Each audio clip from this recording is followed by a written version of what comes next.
Arjun Malhotra and Maria Santos lived two completely different lives on the surface. Yet their paths collided inside the guarded halls of an embassy where secrets were currency. Arjun was known for discipline, access, and silence, a man trusted to move between sensitive spaces without leaving a trace.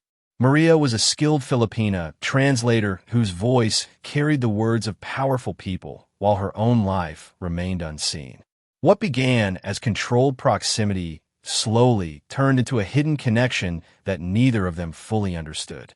Behind official badges and sealed doors, their secret grew heavier than either expected. And when fear replaced trust, the choices they made would lead not to escape or exposure, but to a steel safe, a locked truth, and a death no one could ignore. He was a man who understood how important appearances were. To the outside world, he lived a careful and respectable life, one built on routine, discipline, and silence. He was in his late 30s, well-educated, and known for keeping to himself. Every morning followed the same pattern. Leaving his apartment at the same hour, dressed neatly, carrying a briefcase that never looked worn or careless. Neighbors described him as polite but distant, someone who nodded in hallways but never stopped to talk. Nothing about him suggested chaos or danger. His work placed him near power without ever putting him directly in the spotlight. He handled coordination tasks, document transfers, and background checks that required frequent visits to embassies and foreign offices. This role gave him a sense of importance and access, even though his name never appeared in public records or headlines. He enjoyed the feeling of being trusted with sensitive matters, and he guarded that trust closely. Mistakes in his world were not allowed. At home, his apartment reflected the same controlled personality. The furniture was minimal, the walls bare, and everything had a specific place. There were no family photographs, no signs of visitors, and no personal clutter. His phone was always locked, his laptop encrypted, and his personal life carefully separated from his professional one. He believed privacy was strength, not loneliness. To relatives back in India, he appeared successful and settled. He spoke rarely about his daily life, choosing instead to talk about future plans and professional growth. He avoided questions about marriage or relationships, brushing them aside with work-related excuses. In reality, this emotional distance was deliberate. He feared attachment, exposure, and anything that could disturb the structure he had built. What no one could see was the growing tension beneath his calm surface. The pressure to maintain perfection weighed heavily on him. She worked in a world where words carried weight and mistakes could change lives. As a Filipina translator at the embassy, her role demanded precision, discretion, and constant alertness. She translated sensitive conversations, legal paperwork, and confidential instructions that passed between officials who often never learned her name. Her calm voice and sharp understanding of language made her valuable, but also invisible. Inside those secured walls, she was expected to listen, convert, and disappear. Her background was modest. She had moved abroad chasing stability and professional growth, leaving family behind with promises of support. Long hours and strict rules defined her daily routine. Security checks, restricted zones, and silent corridors became normal parts of life. Over time, the pressure of secrecy shaped her personality.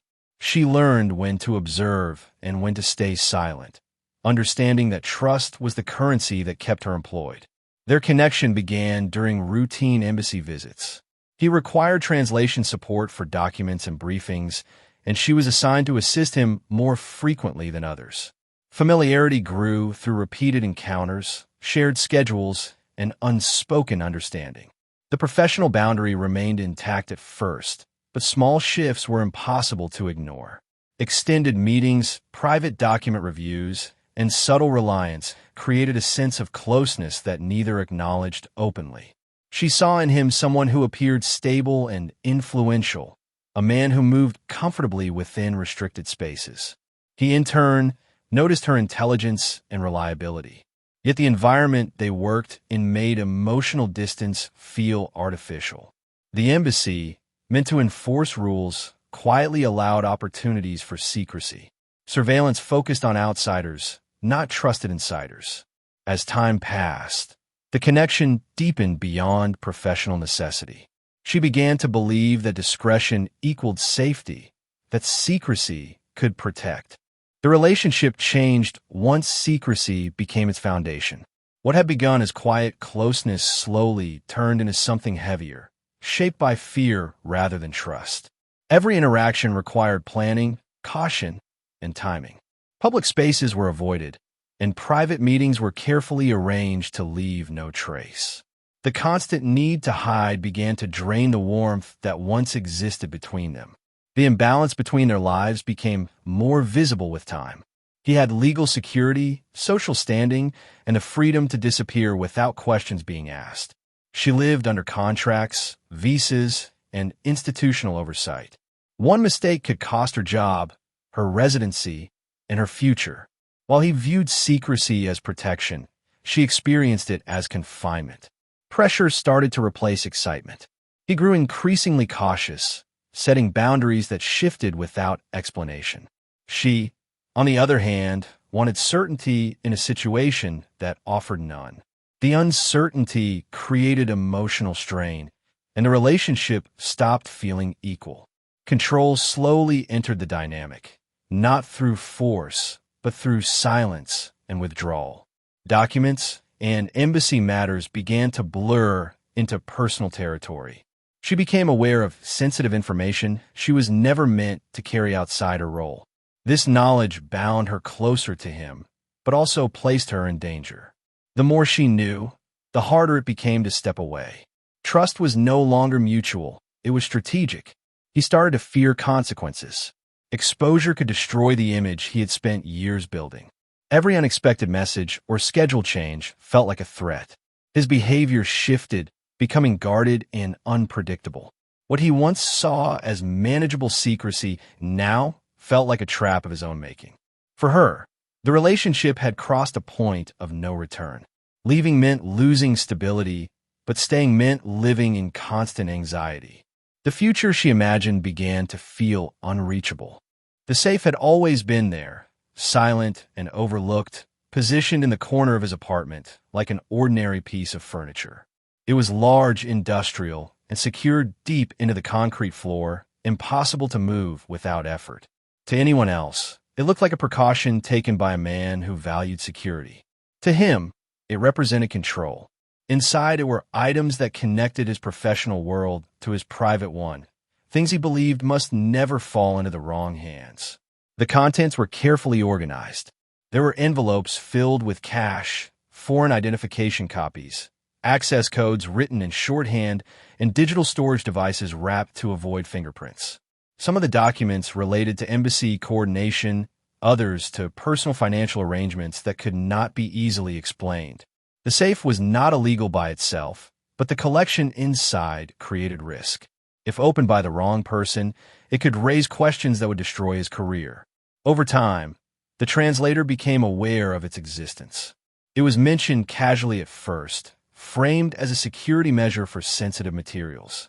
Later, she noticed how often he checked it, how carefully he entered the combination, and how tense he became whenever she was nearby. The safe was no longer just an object, it was a boundary. She understood that whatever was locked inside carried weight. The knowledge placed her closer to his most protected secrets, whether she wanted that responsibility or not. This awareness shifted the balance between them. She was no longer just someone he trusted emotionally, but someone who could threaten his carefully maintained life. The safe also symbolized a deeper fear. It reflected his belief that problems could be locked away, contained, and controlled. He trusted metal and locks more than people. What he failed to understand was that secrets do not stay silent forever. The safe stood as proof of his attempt to manage risk through isolation. In time, the first sign that something was wrong came when the translator failed to arrive at the embassy. Her absence was unusual. She was known for punctuality and reliability, rarely missing a day without notice. At first, supervisors assumed a personal matter or sudden illness. Messages were sent, but none were answered. Her phone, normally active from early morning, remained silent. As hours turned into days, concern quietly grew. Embassy protocols limited how deeply staff could investigate personal matters, especially those involving foreign nationals. Her name was marked as absent, but no official alarm was raised. Outside the embassy, her small rented apartment showed no signs of struggle. Personal belongings were untouched, and travel documents were still inside. It was as if she had vanished without preparation. During this period, the man continued his routine without interruption. He attended meetings, submitted paperwork, and maintained his calm, professional appearance. Surveillance footage later revealed nothing dramatic, only a man moving through his days as usual. Yet small details would later draw attention. He was seen purchasing heavy-duty cleaning supplies, gloves, and tools not normally associated with daily life. Neighbors noticed changes as well. Late-night noises echoed through his apartment, followed by long periods of silence. The smell of strong disinfectant drifted into shared hallways, dismissed at the time as routine cleaning. No one connected these details to the missing translator. Meanwhile, unanswered messages piled up. Friends from her community began to worry and attempted to contact embassy administration. The delay in reporting her missing created a dangerous gap. Time passed, evidence faded, and assumptions replaced urgency. By the time authorities were notified, several crucial days had been lost. The man's apartment, once overlooked, would soon become central to the investigation. What appeared to be an ordinary disappearance. The breakthrough came when neighbors finally contacted authorities about a persistent, unbearable odor coming from the apartment. Officers arrived expecting a routine welfare check, but the moment they stepped inside, the atmosphere shifted. The space was unusually clean, almost stripped of life, yet the air carried a heavy warning. Every surface appeared wiped down, and windows were sealed shut, as if the apartment had been deliberately isolated from the outside world. As they moved through the rooms, attention was drawn to the large steel safe bolted into the floor. It stood out not because it was hidden, but because it was treated with care. The exterior was clean, untouched by dust, and recently handled. Tools nearby suggested it had been opened and resealed more than once. The safe was locked, and no key or combination was immediately available. When specialists arrived and forced it open, the discovery stunned everyone present. Inside the confined metal space was the body of the missing translator. The position suggested careful placement rather than accident. There were no signs of chaos around the safe, no indication of a struggle within the apartment itself. The scene felt controlled, planned, and deeply unsettling. Initial examinations indicated that the safe had been sealed from the outside. Marks on the interior walls told a silent story of desperation, turning the safe into evidence rather than storage. Investigators realized that this was not a crime of sudden rage, but one that involved time, thought, and a disturbing level of composure. The apartment was immediately sealed as a crime scene. What had once appeared to be an ordinary living space was now revealed as the center of a calculated act. The discovery transformed a missing person case into a locked room mystery with international implications. From that moment on, every detail of the man's life would be re-examined, and every secret he tried to secure would begin to surface. The investigation moved quickly once the truth was exposed. Forensic teams focused on the safe, documenting every scratch, dent, and fiber found inside. The interior walls showed clear signs of movement, indicating that the victim had been alive after being placed inside. Oxygen deprivation was identified as the primary cause of death, confirming that the safe had become a sealed chamber rather than storage. The evidence removed any possibility of accident. Attention then turned to the man's financial and digital records. Bank statements revealed large cash withdrawals made shortly before the disappearance, with no clear explanation. Security footage from nearby stores showed him purchasing items consistent with containment and cleanup. These actions formed a timeline that contradicted his claims of normal activity. Embassy access logs added another layer. Records showed after-hours entries that did not align with official duties. Translation assignments and document schedules confirmed extended private interactions between him and the victim. Though the embassy avoided public comment, internal cooperation provided investigators with critical confirmations. The secret relationship was no longer speculation, it was documented. Digital forensic analysis uncovered encrypted files and deleted messages. Recovery tools exposed a pattern of communication marked by secrecy and increasing tension. The tone of these exchanges shifted over time, revealing fear and urgency rather than affection. The relationship had clearly deteriorated before the disappearance. Physical evidence within the apartment further tied him to the crime. Fingerprints were found on the safe's locking mechanism, and traces of cleaning chemicals masked but did not eliminate biological evidence. The careful attempt to erase signs of violence only highlighted premeditation. As the case progressed, the image he had maintained collapsed. Each piece of evidence spoke without emotion, constructing.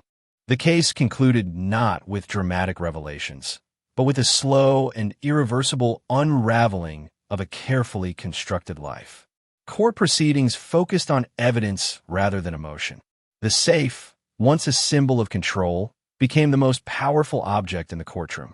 Its presence alone communicated the reality of what had occurred. The physical facts left little room for alternative explanations.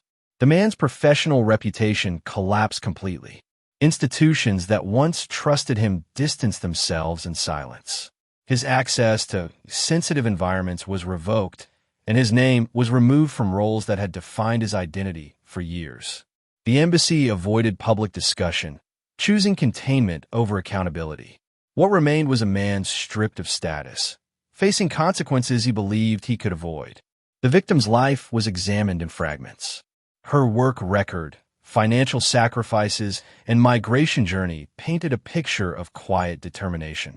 Though she had lived largely unseen, the case forced attention onto the vulnerabilities faced by those working within powerful systems. Her death exposed how secrecy and imbalance can turn professional spaces into dangerous ones. The verdict brought legal closure, but not resolution. Questions remained about why control outweighed reason, and how fear transformed secrecy into violence.